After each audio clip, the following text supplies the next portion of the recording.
balik na lang, wag kami. Oh, okay. Magandang umaga sa iyo, Professor Cleve Arguelles. O, ito, political scientist po ito, kaya may bale, may timbang ang opinion po nito. Si Professor Cleve Arguelles ay tagapagsalita ng Team Pinas at political scientist. Ano po? Professor Cleve, magandang umaga po sa inyo. Good morning! Ay, magandang umaga, Alvin. What is your take? Anong insights ang nakuha mo sa insidente sa Senado kahapon? Do you also believe na staged din? Alam mo, nagulat din ako. Ang dami, pagising ko kanina umaga, ang daming nagpapalutang ng anggulong staged.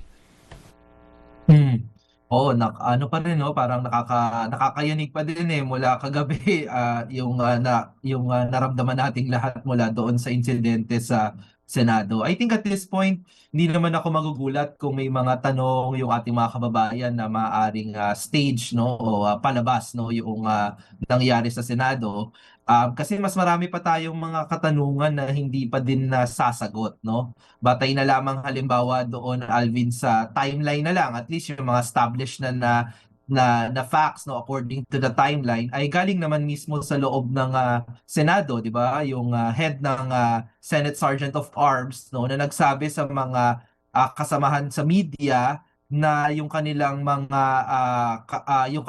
kawani ay naghahanda, di ba? Yung security ay naghahanda at fully armed sila dahil daw may aarestuhin sa Senado. Pero hindi naman nila kinlarify kung sino yung aarestuhin. Tapos ilang minuto pagkatapos nun, at saka natin na narinig, no, yung putukan, 'di ba?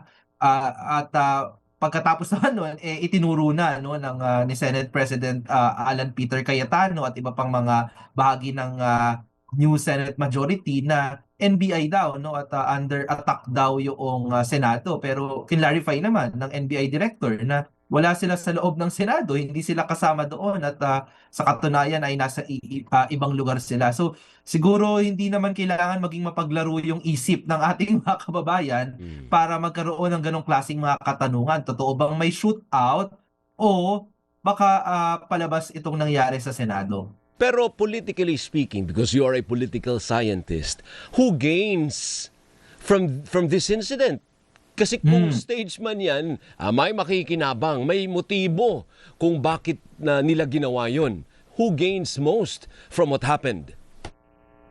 Ayun na nga, no, at yan ang isang pinaka-importanting tanong ngayon, 'di ba? Kapag may mga ganitong insidente, ang dapat nating sagutin din na tanong ay sino ba ang makikinabang sa ganitong klaseng gulo, parang persepsyon na under attack, no, o under siege ang Senado. Dalawa lang naman yung napakahalagang political developments diyan sa Senado, 'di ba? Una ay yung Impeachment. pagkakanlong nila kay Senator Bato de la Rosa dahil ayaw nilang mahuli ito dahil nga meron nang arrest warrant mula sa ICC, no, para hindi madala sa korte, maiharap sa korte sa dahig, no. Yan yung isa. At ikalawa, yung uumpisa dapat, no, ng isang impeachment court laban kay Vice President Sara Duterte dahil nga nakaabot na sa Senado yung articles of impeachment na ipinadala ng Kamara. Yan lang naman yung dalawa. So halimbawa na lang din sinabi ko na yung panibagong Senate majority, itong bagong liderato ng Senado, nakakapagtaka, 'di ba, yung timing ng kanilang kudeta noong Lunes.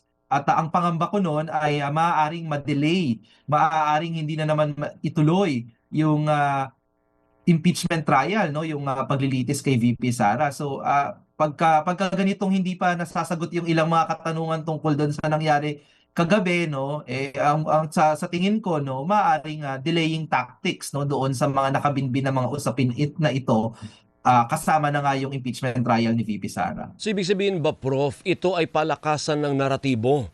Kung sino yung maingay, sino ang nagpapakalat ng kanya-kanyang naratibo, ayun ang mangingibabaw at yun ang magsishape ng public perception. Mukhang gano'n na nga kasi ang una ding ginawa ng ating ilang mga senador diyan ay mag-live, 'di ba? Mag-live stream sa Oo. kasagsagan ng presidente, 'di ba? At So lahat isa pa yan. sila. Lahat sila na nandun sa Senate, yung mga naiwan, yung bagong majority, kanya-kanya sila ng live, Prof. Oo nga eh. So nakakapagtaka din 'yan, 'di ba? Parang hindi proper no na response sa isang security incident sa loob ng Senado. Hindi 'yan yung inaasahan kong unang gagawin, no? Lalo pa no, tinatanong ko nga ang aking sarili kung ang ating bang Senate President ay si Tito Soto, ganyan din ba na ang unang gagawin ay magla-live no at mag-aakusa kasi napaka kung totoo man itong insidenteng ito, napaka-sensitibo talaga, 'di ba? At ang Pangulo ng Senado dapat ang unang gawin talaga ay establish yung facts, 'di ba? I-ensure yung seguridad ng buong gusali, no? Lalo't lalo pa nandiyan yung mga miyembro ng media at mga kawani din ng Senado. Pero hindi yun yung nangyari eh. So paunahan na makapagkwento sa taong bayan at unahan na yung paliwanag kung bakit may ganong kaguluhan sa Senado. Do you also find it weird or peculiar na ang tinawagan nila ay yung NBI, nasa labas ang kanil ba yung pulis? Di ba andun yung mga general sa labas, hindi ho ba? Why would you call the NBI na earlier ay tinaboy mo, tapos yun ang tatawagin mo para ayusin yung nangyayari sa loob? Hindi ba weird para sa inyo yun, Prof? Oo, parang ewan ko, parang yan ba ang tinatawag na entrapment, instigation, di ba? Parang balik ata tayo dyan kasi yan yung usapan doon sa pag-aresto kay Franco Mabanta, di ba? Na bakit perfectly alam nila, no? Alam ng liderato ng Senado, ni SP Cayetano din, na wala yung NBI sa premises, 'di ba? Na dahil nga ayaw nilang papasukin sa Senado, 'di ba? At inaano pa nila, 'di ba? Tinethreaten din nila ng contempt charges, no? So medyo katakataka din, 'di ba? Na bakit NBI yung una nilang hahanapin, no? Pwede namang PNP, no? Maaari din namang matataas na mga tao ng gabinete kagaya ni Secretary John Vic Remulla, 'di ba? Yan yung mga maaari mong unang tawagan, 'di ba? Para rumisponde doon, no? Sa akin din kasi no I think si Senator Pia Cayetano, ang kapatid ng ating Senate President, yung tumawag no kay NBI director, no.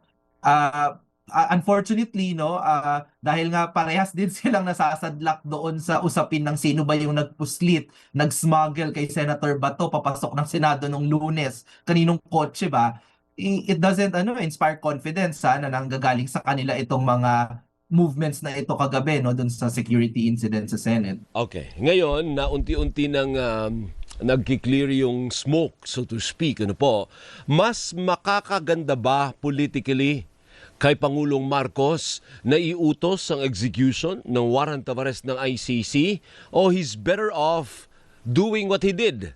Nasabi niya kagabi, hindi namin pinaparesto, o wala kaming kinalaman dyan, walang kinalaman ng gobyerno dyan. Which stance ang mas makabubuti sa presidente politically? I think ang makakabuti kay Pangulong Marcos at makakabuti din sa buong bansa ay wala naman sanang ganitong gulo.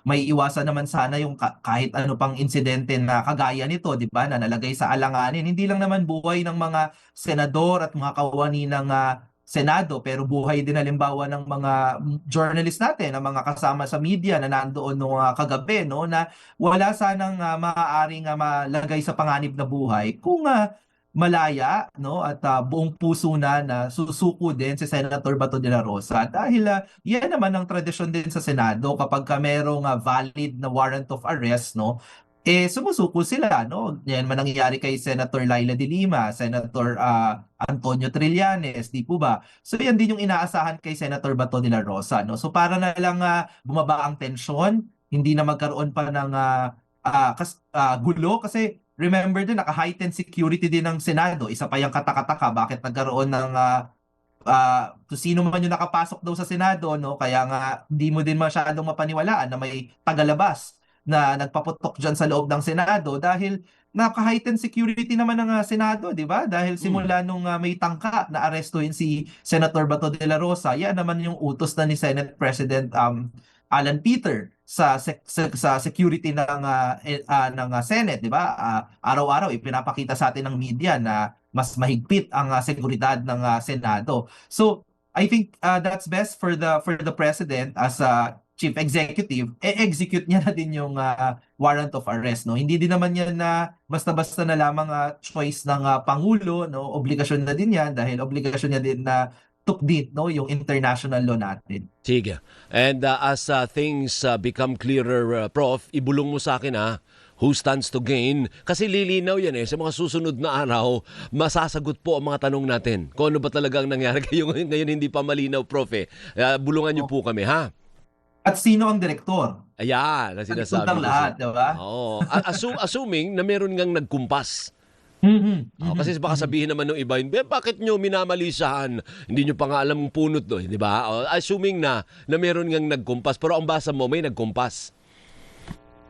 Mukhang yan pagka titignan natin ang mga facts parang merong nagtangkang maging direktor at sa isang political observer na kagaya ko parang hindi ata yan bago kasi 'di ba yung sa huling panahon na naging yung Senate majority na yan ay kaparehas na nasa majority, diyan din lumabas yung mga testimonya na hindi natin maintindihan dun sa Blue Ribbon Committee na parang may script, 'di ba, na hindi nagtatagpi-tagpi no yung mga sinasabi ng mga inimbitahang witness, no. So hindi din nakakagulat kung sakali, pero mahalaga na malaman natin yung buong katotohanan. Sige, Prof, mabuhay ka. Maraming salamat sa insights mo. Tatawag ulit kami when things get clear, okay? Mabuhay po kayo. Thank you. Maraming salamat at ingat po. Si Professor Cleve Arguelles, isang political scientist at spokesperson po ng Team Pinas. Sa ating pong pagbabalik,